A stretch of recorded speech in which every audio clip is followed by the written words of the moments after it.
each passing second. Okay, let me turn then to the big topic for tonight. And we may not have enough time for tonight, but heaven knows it's a big enough topic. The title was, As Capitalism's Crisis Deepens, Thoughts of Socialism Return Again. So let's talk about socialism. In any American audience, to even say what I just said, let's talk about socialism, gets already scary vibrations surging through the room. So I need to address those first. I don't want to lose you in the next few minutes. We are a strange country in more ways than one, but one of the strangest things about us is the weird taboo we have lived under for the last half century, which, looking at most of you, takes in most, if not all, of your lives. What's that taboo?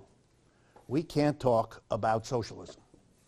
We can't talk about socialism and compare it to capitalism. We can't do it. It's too scary. Any halfway reasonable attempt to look at socialism as one thing and capitalism as another, and look at the strengths and weaknesses of the one and compare them to the strengths and weaknesses of the other, no. That's out. We can have a debate about our education system. We can have a debate about our health system. We can have a debate about what marriage is. I mean, these are pretty heavy topics. But we cannot have a discussion about socialism and capitalism. Instead of a discussion, we have what? A cheerleading afternoon for capitalism and make pee-pee on socialism. That's what we do. And I chose my words carefully because I want to suggest childishness. We can't. The legacy of the Cold War, even though the Soviet Union isn't there anymore, still with us. You can't do it. It's been a taboo. To be interested in socialism meant, for most of those years, to be suspected of treason, of disloyalty, of evil without a name, of apostasy, of you name it, that's bad. That's what it is. I like to tell the story, I apologize for those of you who've heard it before, that when I first began teaching as a young professor in this country, I was flabbergasted because I quickly understood that my students thought of socialist, communist, Marxist, anarchist, and terrorist as synonyms. And I made a mistake. I said, Jesus, these are uneducated people. It wasn't that. I mean, I don't want to say they were educated, but it wasn't that. What it was a reflection of American history. The word socialism, first off, the word socialism has meant many, many different things. And that has been true for hundreds of years. But let's deal with it today. Bernie Sanders calls himself, and is called by many others, a socialist. Barack Obama is called by many people a socialist. No, I mean that. He's called a socialist. You all know that. It happens now. And it's been happening ever since he became an important figure in American politics. Hugo Chavez, the former head of Venezuela, referred to himself as a socialist. The current French government, the president, François Hollande, the majority in the Senate, and the majority in the National Assembly, all three branches of government are controlled by a majority of Socialist Party members who refer to themselves as socialists. So Mr. Hollande, the socialist, works out with Mrs. Merkel, the German conservative, what the policy will be towards Greece. Speaking of which, the government that imposed austerity and was thrown out by the Greek people was the Greek Socialist Party, which was replaced by Syriza, which defeated the socialists and is called by the New York Times a leftist party. Well, what was the Socialist Party? Right? Well, Socialists are very important in many European governments. Socialist parties exist in every European country, and in many cases are the second party or even the first party. The Soviet Union is the union of Soviet socialist republics. Hint! The People's Republic of China refers to itself as a socialist. Whoa! Castro's a socialist? This is confusing, isn't it? So what is socialism? There is no answer to that. People who speak about socialism in the singular haven't been paying attention. Socialisms there are, and they have been for a long time. So let's try to unpack where they come from and what the story was, and where even the names come from. And bear with me, it's a little bit of history, but there's no other way that I can think of to do this in a sensible manner. The system before capitalism in Europe was called feudalism. Lords and serfs and feudal manners and all of that. But it was a very organic society. Everybody knew their place. You were a serf, that meant your child was a serf. Everybody was born into a fixed place in a very well-ordered society. The people on top were the lords, and the folks who kept the peace between the lords and the serfs were known as the church. And there was a church, and there was the lords, and it was all, everybody knew where he, she fit. It was a gendered organization, it was a class organization, it was a religious, and everybody had a place. And when that system broke down, we don't have the time right now to deal with it, and an alternative system began to develop and eventually made a violent revolution to destroy feudalism and open the space for itself, that new system, which we now call capitalism, revolted against the old feudalism in two important ways. One, we don't want lords and serfs, none of that. None of those old rules. They trapped people in fixed identities. You couldn't break out. It was very unfair, etc., etc., etc. We are going to break, and we're going to break in the following way.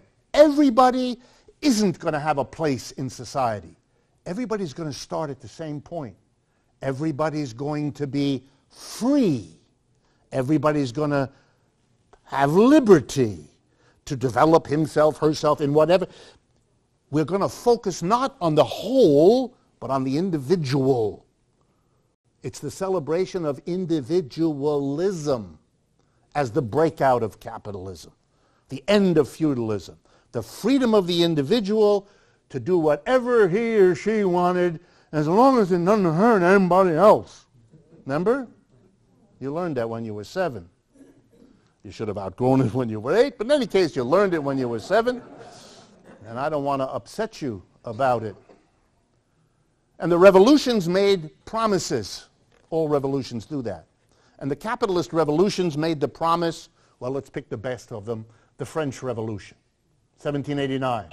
Liberty, equality, fraternity. That you get rid of feudalism, that's what the revolution was about. Remember, they cut off the heads of the queens and kings, which is a symbolic way of saying enough of that. Okay, we have a new system. We're separating people from their heads. And that's a sign we don't like what they represent.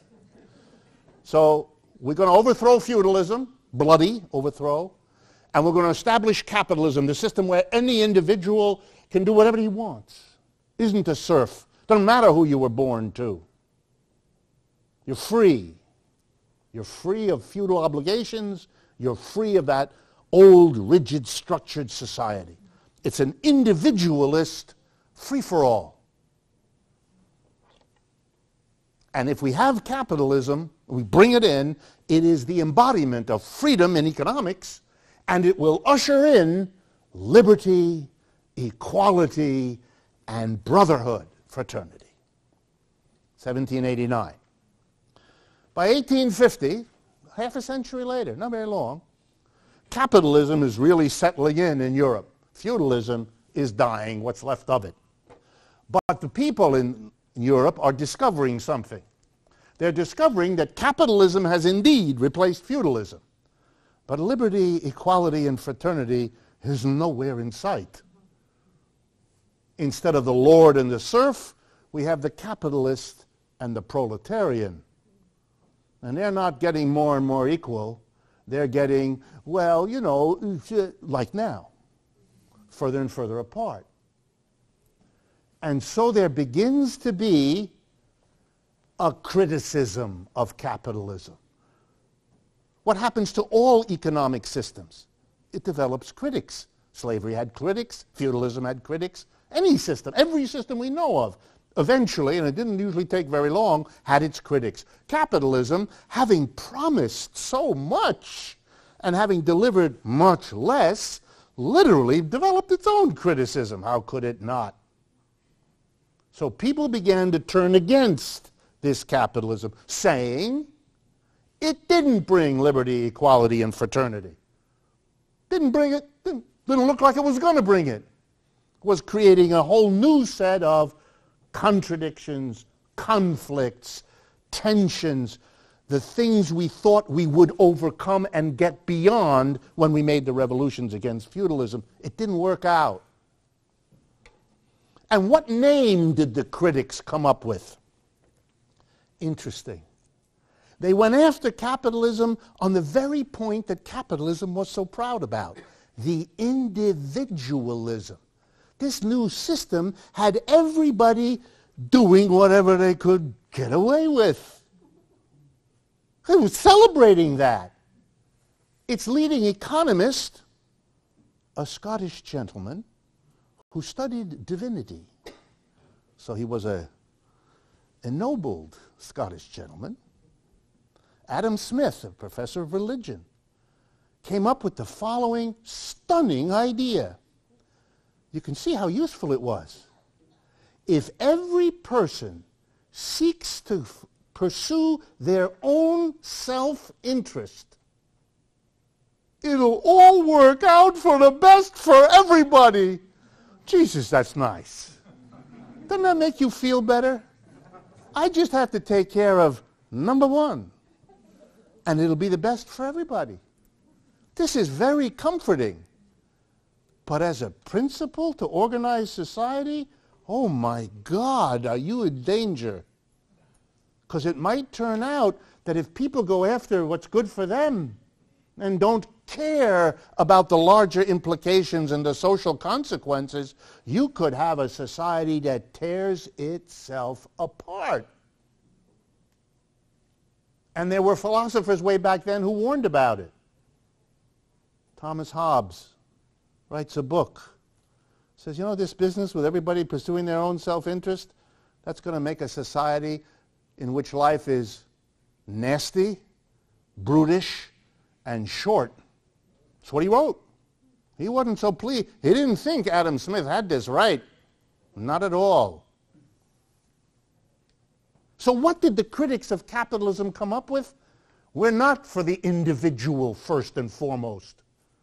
We're for the community first and foremost. Not the old kind of society, the feudal. We're not for that. But a new one. A society based on liberty, equality, and brotherhood first, and the individual second. And to call it something, they came up with a name, not individual, but social. Not individualist, socialist. You ever wonder why anti-capitalism isn't another ism that has to do with economics, like capital? Because it's not about the narrow economics. It's about a different vision of how you organize and understand what society is. Socialists were anti-capitalists because they wanted the society as a whole, its well-being, its survival, its growth, its interrelationships among people to be the determinant, the goal, the standard of what's successful as a society and what isn't. Okay? And that kind of thinking starts at the end of the 18th century. I mean, it has precursors, but at the end of the 18th century, and gets really going in the 19th century as capitalism settles in. predates Marx. For those of you that are interested in the Marxism part, which is coming in a few minutes, it predates Marx. Marx didn't start socialism or anything like that. Socialists and communists, calling themselves that, existed before Marx was born. He learned about them as he grew up as a young student, but these are not movements or ideas he invented. Absolutely not. But he becomes very important. He gets excited. He feels betrayed. Marx now. And by the way, I concentrate on Marx not for any other reason than simply that has become the most important tradition of anti-capitalist thought and action ever since. Marx from 1818 to 1883. He dies in 1883. That means it's only about 130 years, roughly, since Marx's death. And in that 130 years, Marxism has spread to every country on this planet. There are Marxist journals and Marxist organizations and Marxist unions and Marxist political parties and Marxist professors and Marxist, you name it. Nothing else functions quite like that.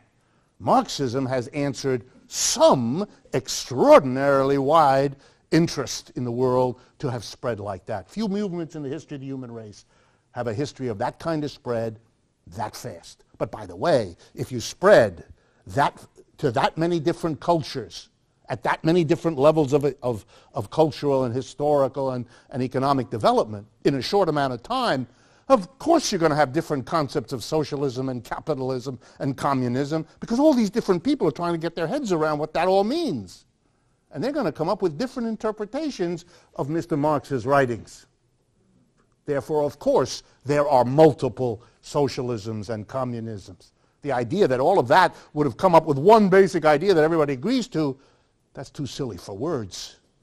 That couldn't happen. It never did happen. The idea that there's a single thing called Marxism or socialism or communism is a fantasy in the eyes of people who don't know very much about this. Okay. Then Marx does come along. And Marx is furious. He says, you know, as a young man, he says this, by the way, as a young man, I thought the French Revolution was the greatest thing there ever was. Liberty, equality, fraternity, that's it. That's what I want. And I was okay with the capitalism because capitalism was going to bring us that. But it didn't, he says. Not only that, he said, when I look at it, you know something? Capitalism isn't the vehicle to do it. Because capitalism replaces the serf and the lord with the proletarian and the capitalist. And that's the same impossible, hostile, contradictory arrangement. So I still love liberty, equality, fraternity. I still love the French Revolution. Marx is very clear about that. But I got to tell you, capitalism isn't the way to get it. Capitalism is the obstacle preventing it. And therefore, we've got to get beyond capitalism if we're going to get liberty, equality, and fraternity. Isn't that a complex argument? And how are we going to do that? Marx writes and thinks with his friend, Freddie Engels. And they come up with an idea. Again, they were not the only ones, but they become so famous that we refer to them a lot. A little bit later, I'll tell you about the difference between the Marxism and the other kinds. But for the moment, Marx and Engels come up with an idea, others do too. How are we going to change capitalism? Go beyond it. What is that going to mean? And they don't do very much with it because they don't know how to guess about the future, and they don't believe in it. We're not prognosticators. We don't know what the future is going to bring. Don't ask us. Nobody does. That's what the word future means. We don't know. But here's what we have. We think that you'd be closer to liberty, equality, and fraternity if the people who made the decisions in every workplace were all the workers who work there. Is it a guarantee that everything will go well then? No. But if you want liberty, equality, and fraternity, then stop having business organized so that a tiny group of people at the top, the owners and the top managers, have all the power, and use their power to pick up most of the rewards of the business. That isn't all that surprising, is it? So if you want to go in the direction of more equitable distribution of the fruits of our labor, if you want people to have the time, the leisure, the interest, the knowledge to be in a society of liberty, equality, equality, and brotherhood, then we kind of got to be all pretty much on a par. That's about as far as they went. And that means we can't leave the industry in the hands of the few who have it, who own it. And we can't leave it in the hands of the few who manage it. We can't. But they're not going to go quietly. They like being on top. They like being rich. They like making the decisions, and they don't like us, not one bit. So this is going to be messy. And so most of the 19th century, these people split on the following question. How are we going to make the transition from capitalism to a egalitarian, libertarian, brotherhood-based system in which everybody is roughly equal? One side said, we're going to do that the same way capitalism came in the world. Capitalism came in, Marx's quote, dripping blood from every pore. Whether it's the civil wars in England in the 17th century, or the French Revolution in the 18th, or the American blood, violent revolution was how capitalism was brought into this world. So socialism was going to have to do that too. The revolutionary transformation. The other group said, ooh, take it easy. The people in charge are not going to like to hear any of this. And they're strong, and we're not. And they have the army, and we don't. And they'll use it. We know that. So here's a better plan. We're going to form political parties and campaign for votes. We're going to what? We're going to become parliamentarians. We're going to run for office. But whether you're a revolutionary or, by the way, what they would call the other ones, the evolutionary socialists. Very important. Biggest debate was in Germany, where these positions were worked out by the great thinkers of that time. Evolutionary Socialism, the title of a book by a man named Edward Bernstein, who was the great theorist of this way of going. And he incurred the enormous hostility of Rosa Luxemburg and Karl Kautsky and others, the great thinkers of that time, who were in favor of the revolutionary path. But whether you were evolutionary or revolutionary, and here comes an important thing, both of them thought that the way you make the transition is you capture the state. Either by revolution, you overwhelm, you take over the palace, you take over the presidential building, you seize the White House. Or the evolutionary one, you win the election, and you become the government. But the idea was you seize the state, and here we go now, and then you use the power of the state that you've captured, either by revolution or evolution, to make the transition. Please be aware, in that way of thinking, the state is the means to get to socialism. Capturing the state is not socialism itself. That would be a grotesque misunderstanding. You capture the state in order to then rearrange the society. Okay, so what happens? Towards the end of the 19th century, into the 20th century, that's what Marxists do. Country after country, they become more and more powerful, and they try to seize the state. The most powerful in Germany, where Edward Bernstein's evolutionary strategy wins, in a sense, the German Socialist Party, Sozialistische Partei Deutschland, SPD, says we are going to become the majority party, take the state and make the revolution then. And they become very, very powerful. In the last years of the 19th century and the years before World War I. In Russia, a different party has a different method.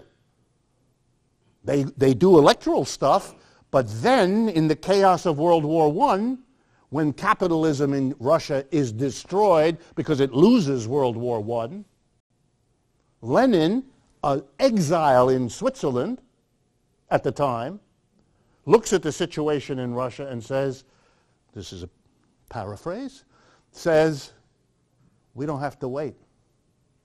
We don't have to do this electoral stuff. They are so weak right now, we can take it.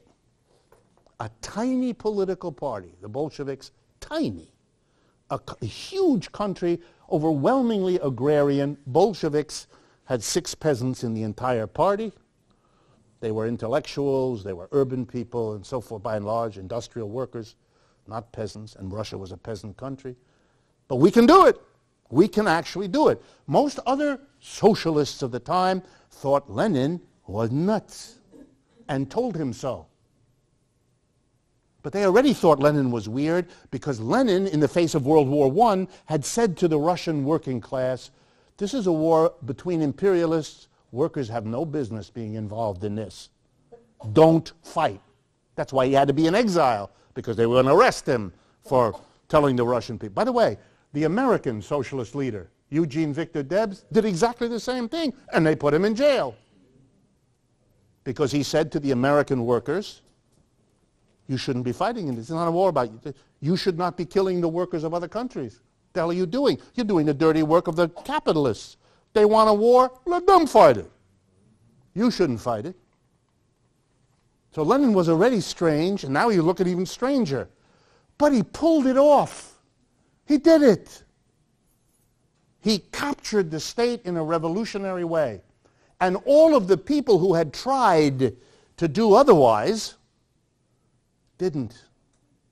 When the dust of World War I cleared, one socialist had captured state power. Nobody else had. And the one who had used violent revolution to do it. Amazing. And gave the Soviet Union an incredible position in the world of socialists. They're the ones who had done it. They're the ones who had done it.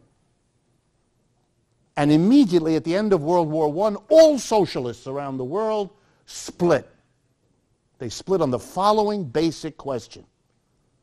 If the Russians did it, and they did it in that way, that's the way to go. And the other socialists said, are you crazy? That's peculiar. That's the special conditions of Russia. That was this and this. No. Don't draw that inference. They couldn't come to an agreement.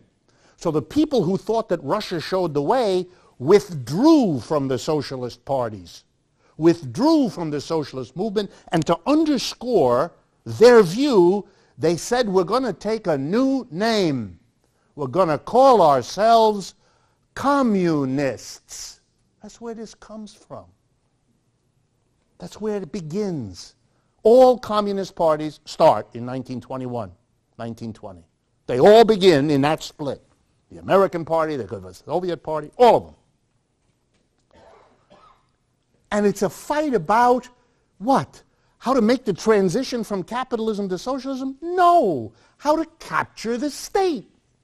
What should be your political path? Evolutionary with politics or revolutionary? That was the issue. Now fast forward. For 10, 15 years, 1917 to 1930, the Soviet Union, this new society, the only socialist society on the earth at that time, recovers from World War I, and to the surprise of everybody, starting with Lenin, Trotsky, Stalin, and all the rest, to the surprise of all of them, they survived. Remember, they had lost World War I, then there was a revolution, then there was a foreign invasion. Again, I love to remind my American audiences, In 1918, 4 nations invaded the Soviet Union to destroy the new Soviet revolutionary government. Britain, France, Japan, and the United States. 10,000 American troops landed in Russia to overthrow their government. No Russian troops ever landed in the United States to overthrow anything. But Americans have been worried blue that it might happen and can't understand why the Russians could even imagine such a thing. History, unfortunately, doesn't work that way. So they were a destroyed society. They had a civil war on top of it. They came back quickly at enormous sacrifice to the Soviet working class to rebuild that society after World War I. And they had done it by the end of the 1920s at enormous sacrifice.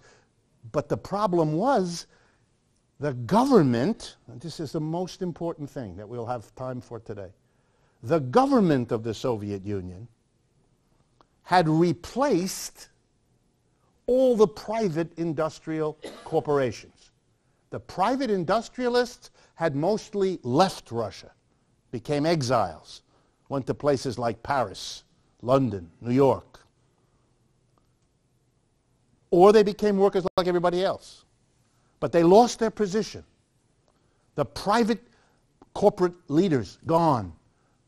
The shareholders, gone. One of the first things the Russian Revolution did, close the stock market. There's no need for a stock market to buy and sell, because that stock certificate you have, tear it into strips and save on toilet tissue, because that's what it's worth. Gone. And the government came in and took over.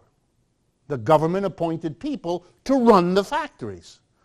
In the aftermath of the revolution, the workers still went to work Monday to Friday. They did the same tasks they did before. But instead of doing it for a board of directors selected by the big shareholders, private capitalism, they did it for the government. What the government had done is seize the economy. But they hadn't transformed the economy, and they never did.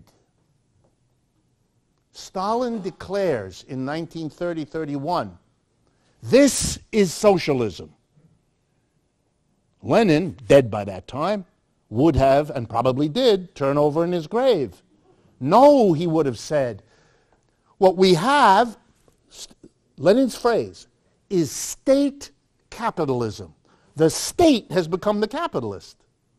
And that's important, and that's good that we did that. That's what the revolution accomplished, and that was great.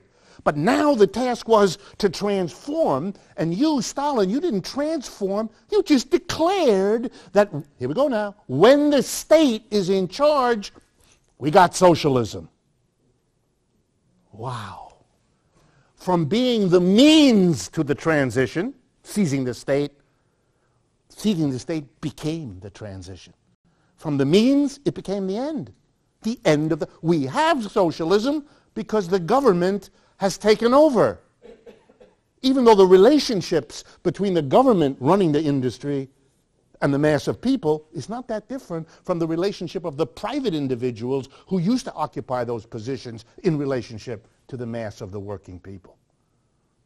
But for the next, For the next century, till here we are. We have a mass of people, most Americans, who think that socialism has something to do with the government being in charge. No, that's not the idea. The idea was to get the government, because with that power, you could then make the transition. It wouldn't be the transition. It would be the step that would allow you to make the transition. And what would the transition be? Let's go back. To reorganize enterprises, factories, offices, stores, so that they would work in the interests of the whole community, because the whole community would be making the decisions. Not a small subset, the owners of the shares, the boards of directors, tiny minorities. No. That's over.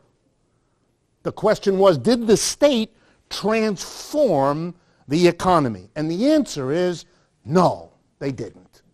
Not because they're bad and not because they're stupid or nothing like that. This is the way the history worked out. It's an understandable thing. Poor Stalin. Well, he had to go to the Russian people who had sacrificed unspeakable in their lives. And what was he going to say to them? Thank you very much. You've sacrificed unbelievably now for the last 15 years. It's 1930, since the revolution.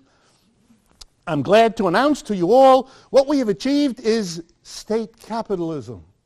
We got a whole nother sacrifice for God knows how many years to get to.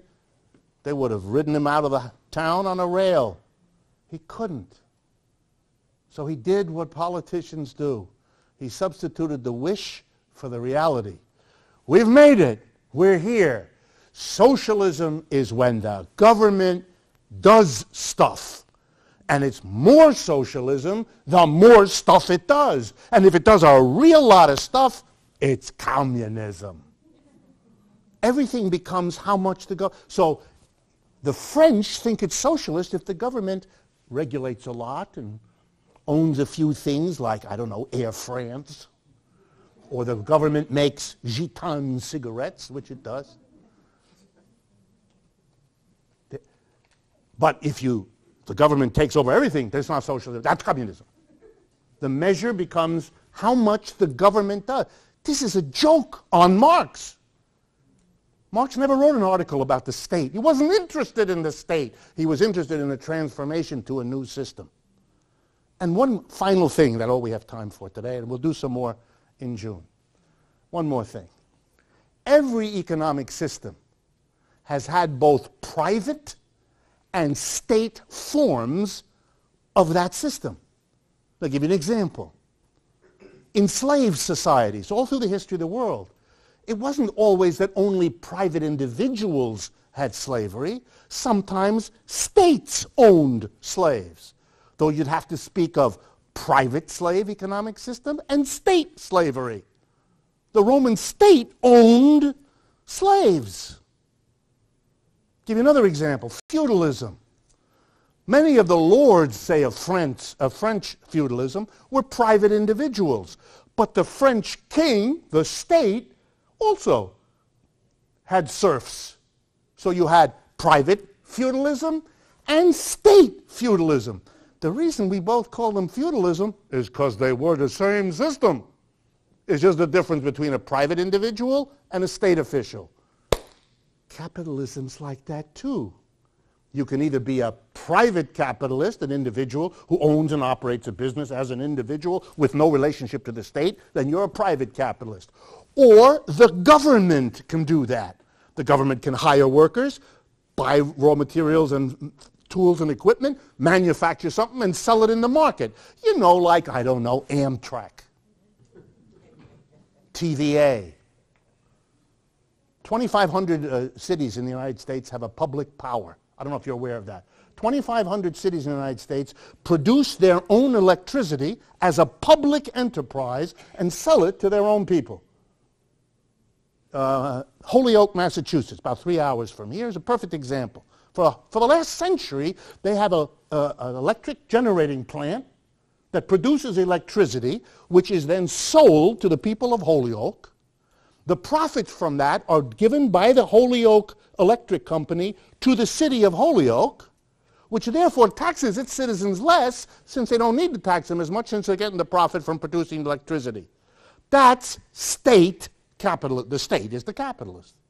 The state is the investor, the state is the employer, the state is the receiver of the profit, and the state is the determiner of what is done with the profit. The state is the capitalist. Does that mean we have socialism? Yes, if you are a senator from Alabama. And I don't mean to be critical of Alabama, but although I do enjoy that, I don't mean to be it.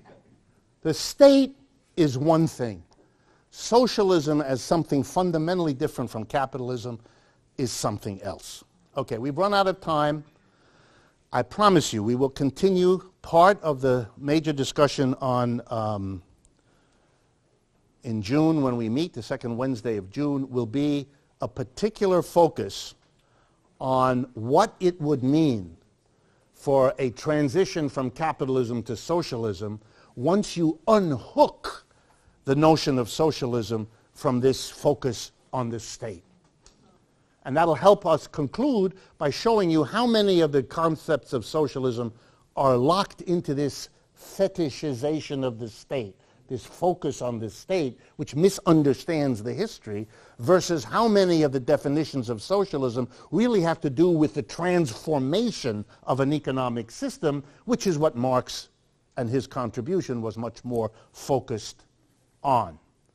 I think this is very important because my guess is that Bernie Sanders, as a socialist running for president, is the first of a much larger rediscovery by the United States of all of that taboo. You know, we can now talk about sexuality in a way that until recently was unthinkable in this culture. That suggests to me that something similar is possible and indeed, I think, coming in terms of these political and economic issues that we have to grow up as a nation to finally outdo the kind of childish fear and taboo that govern this. Personal illustration. As I have told many of you, I went to the best universities this country has. And I studied there and I went through their courses. And I majored in economics, history, stuff like that. Harvard, Yale, and Stanford, the only schools I ever went to, okay? I was never required to read Karl Marx on anything. That's childish. That's pee-pee on you. It's beneath any concept of reasonable, rational education. And this was at a time when more and more of the world was getting intrigued by Marxism. And as the world became more Marxist, Russia, China, Vietnam, Cuba, you name it, the blinders of American higher education became narrower and narrower, so that we now have a generation of people, most of whom, when they raise their hands when I give speeches and ask about socialism, what their questions amount to is not this or that detail. The basic question they ask me is, what is it? And at first, I was so distraught. My God, what is it? But then I realized they're asking me. And that's very good. Because I'd rather me answering that question than the kind of answer they would have gotten from virtually anybody else. So I stopped being upset, and I now understand I've got to do, people, and I'm not the only one, people like me are doing all over the United States, is reviving an awareness of something that shouldn't have been swept under the rug with taboo in the first place, but better late than never. Thank you all very much. I will see you in June.